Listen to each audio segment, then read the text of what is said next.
Hello, আসসালামু আলাইকুম বন্ধুরা। দেখতেই পাচ্ছেন কোরবানির জন্য এই গরুটা রেডি করেছি। এটা কোরবানিতে বাজারে বিক্রি হবে। আমার কিছু ক্লায়েন্ট আছে, তাদের জন্য এটা আমি নিয়ে যাব বুঝছেন। আপনারা দেখেন আমাদের ভিডিওগুলো, খুবই ভালো লাগবে। গরুগুলো খুব সুন্দর লাগে। আমার এই গরুটা প্রাকৃতিক দেশি উপাদানে বড় করা হয়েছে। কোনো সার কিছু দেওয়া হয় নাই, ইঞ্জেকশনও দেওয়া। এটা ইঞ্জেকশন মুক্ত।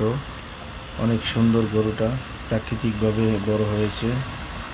গ্রামের যত খেরকোটা আছে, গরুর ঘাস আছে, এগুলো দিয়ে তাকে লালন পালন করেছি। তার ভিতরে কোনো বেহালালি কিচ্ছু নাই। তো গরুটা আপনারা দেখে যাবেন, ভালো লাগবে। খুবই সুন্দর, চকচকা লাল কালোর ভিতরে।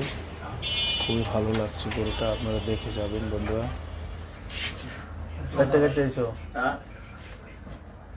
অনেক সুন্দর গরুটা, দেখে যাবেন সবাই।